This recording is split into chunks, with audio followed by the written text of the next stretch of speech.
Свою первую книгу под названием «Мемуары уфимского школьника» выпустил уфимский журналист, публицист, руководитель аппарата Общественной палаты Башкортостана Шамиль Валеев. Он прямо сейчас у нас в студии. Мы поговорим об этом, о региональной специфике, о поколении без голоса и личных ощущениях. Шамиль Ремзелевич, здравствуйте. Здравствуйте. Спасибо, что позвали.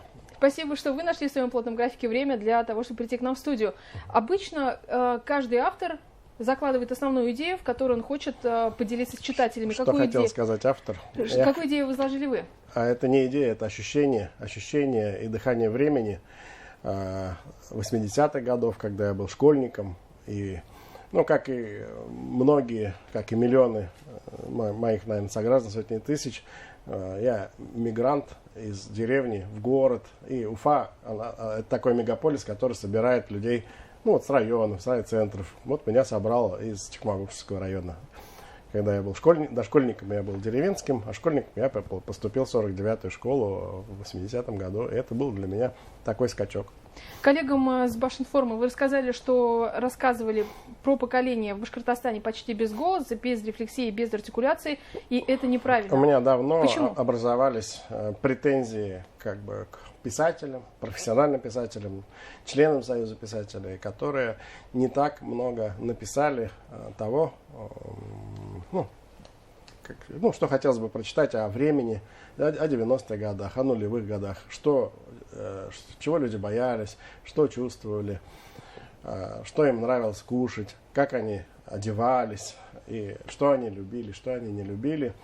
И про 80-е таких книг, удивительно мало. И про 90-е вообще практически нету. А как вы это объясняете? Я думаю, это запросы не почувствовали писатели, или писателями себя назвали те, кто им не является. Может быть так. И мне просто этих текстов не хватало. Я в них остро нуждался, голодал. И в связи с интернетом, живым журналом, это начало восполняться. Где-то достатки, где-то недостатки, где-то в изобилии. Слова какие-то начали формулироваться у людей. Но я помню прекрасно нулевые годы, конец нулевых. Я сидел в Москве и ждал какого-нибудь хотя бы текста из Башкирии. И он появлялся один в неделю, 3000 знаков. 300 страниц, издание «Мемуары уфимского школьника». Об иллюстрациях их 100 мы поговорим чуть попозже. Да. Но все-таки какое это поколение было и какое это было время? О чем вы написали? Мое поколение, дети называют нас бумером, мы не бумеры, мы иксы. Мы, 70-е годы, те, кто не успел к приватизации. Я был школьником, я был студентом. В 95-м году, когда все выпустился, учился жить в одной стране, а оказался совершенно в другой стране. Время потерь? Прямо противоположно. Нет, мы просто, мой год, 73-й, 72-й, до 80-го года мы просто притихли, и сцепили зубы и начали, привыкать, приспосабливаться, как-то жить. 80-е годы рождения, они более, рыночные такие, они уже знали, что надеяться больше не на кого, а мы такие пионеры-комсомольцы, должны были жить в одной стране, оказались совершенно другой, такое неожиданное и, не по своей воле, я бы даже сказал. Не успели еще и к приватизации, как, допустим, 68-й год успел, комсомольцы 80-х успели ко всему, и, рулят страной. А наша осталась такая тихонькая, безголосая, такой класс наемников, вроде меня. А что это дало для истории региона, для истории страны, да? Какой вклад? Вы осмысливали эти процессы? Во-первых, на нас все держится. Мы не слишком дерзкие, не слишком амбициозные, не заявляющие о себе ярко, но на нас все держится, пока еще в республике и в стране. И все, что незаметно и хорошее происходит, это связано с нашим поколением как раз. Этих еще пока толком нету, пока только о себе заявляют.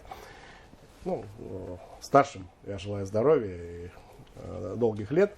На нас все держится. Мы начальники управления, замначальника отделов, мелкие предприниматели. Такие спокойные, я их узнаю по глазам, они любят рок-музыку. Возрастная категория 16+. У вашего издания почему? Вынужден, во-первых, там, я пишу обычно, используя все известные глубину, всю глубину лексики моего любимого русского языка. Вот. Но где мы смогли, там выморали всякие слова, которые могут покоробить слух пионера, или как его сейчас называют. Вот. Но совсем не хотелось бы убирать перчинку. Вот поэтому 16+, она на самом деле для взрослых. Конечно, я надеюсь, что мои сыновья ее прочитают, и им будет интересно, когда они полюбят читать. Вот. Но она про нас. И 16+. Я бы еще написал 48, 40+. Ну, такого тега нету. Шамиль Емзельевич, вы работали вместе с Рушаном Киреевым и Натальей Куниной. Расскажите, пожалуйста, вот какой был это опыт сотрудничества? Рушан Ахняфович, мой наставник и старший друг, он умер в мае этого года, чуть-чуть не дождался выхода книги. Автором концепции учебниковой вот этого расклада был он. Он все мои тексты, которые хаотичным файлом я ему отправил, в течение 2-3 месяцев на 1-2 читках разложил по предметам, по главам. И я понял, что это должен быть учебник. Почему такой формат? Да, об этом много тоже говорят. Во-первых, блестящая стилистика, эргономика советских учебников, непревзойденная до сих пор. Мне кажется, они являются своего рода произведением для сбережения глаз учеников и эстетическим неким идеалом. Вот. И кроме того, они позволил вот этот формат вписать мой режим хулиганских картинок на полях. Я сам, конечно, рисовать не умею, но я умею придумывать от 1 до 7 смыслов в неделю. И я придумал тексты, и замечательный художник Наталья Кунина получала от меня ТЗшки и с такой точностью поколенческой воплощала, что прямо все вот садилось. Там несколько картин, которые просто не вошли. Я сейчас не знаю, что делать. Придется еще одну книгу писать. Ну, об этом мы еще сейчас поговорим обязательно. Планируете ли запись аудио и электронной версии книги?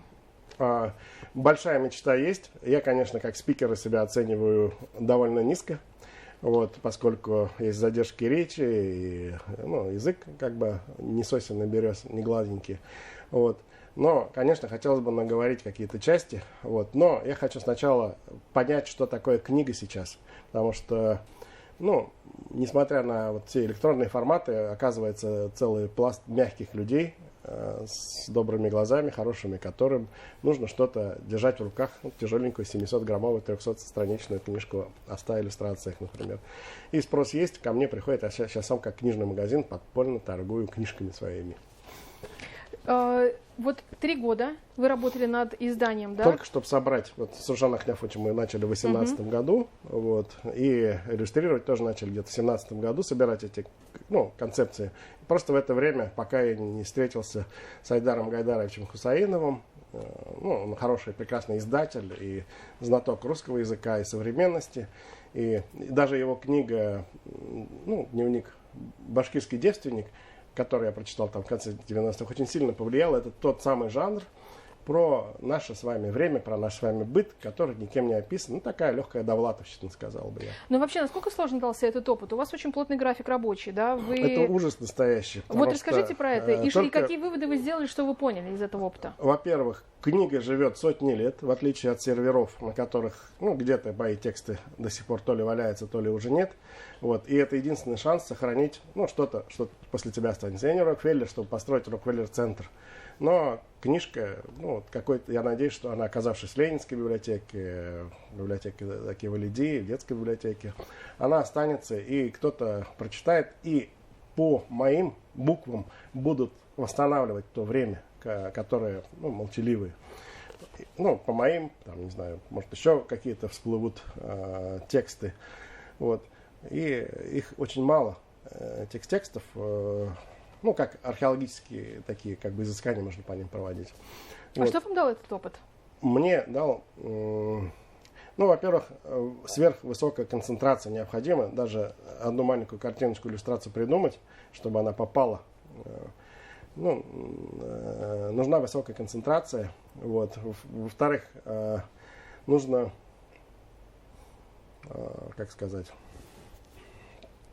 А вы анализировали события, да, своей молодости? И не только тут моей молодости, тут я собрал свои тексты разного публицистического характера. Тут есть и мое интервью Екатерине Тимиряевой, в том числе. Мы с вами общались, да, для другого издания. Да, для другого Горобзора. издания. Когда ко мне, я сидел в очередной опале, ко мне никто не подходил. Вот, и вот это издание «Горобзор» подошло, и мы сделали большое, хорошее интервью, которое я часто цитирую и воспроизвожу, когда что-то важное. Спасибо большое вам за такие теплые слова. Но все-таки вот этот опыт, когда вы возвращались в события прошлых лет, да? Да. Было ли какое-то ощущение, что где-то были ошибки или еще что-то? Каждый выбор правильный. Вот. Но есть такой психологический трюк и прием, если ты чем-то недоволен там, или там, чем-то травмирован, там что-то тянется из детства, ты берешь себя тогдашнего маленького, гладишь по голове, нынешний уже взрослый, и говоришь, все будет нормально, ты все делаешь правильно. Вот этот путь я прошел вот на 10-е годы, таким образом преодолел возрастной кризис, без таких скачков и безумств, через искусство, скажем так, через буковки. Вторая книга. Концепция какая будет?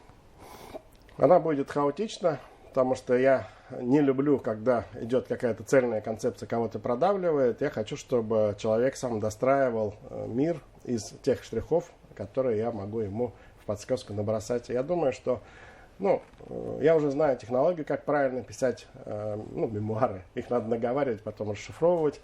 Вот. Есть еще много текстов за бортом осталось, которые уже опубликованы и обязаны сохраниться в бумаге. Это, я думаю, что через несколько лет мемуары студента тоже удастся издать. До 2030 года. Иншаллах. Увидим? Иншаллах. Дай бог. Спасибо большое, Шамиль Эмзирович. Сегодня гостем программы «Интервью» в эфире главного телеканала Республики был уфимский журналист, публицист, руководитель аппарата Общественной палаты Башкортостана и автор книги своей первой мемуары уфимского школьника Шамиль Валеев. Не переключайтесь, оставайтесь вместе с нами.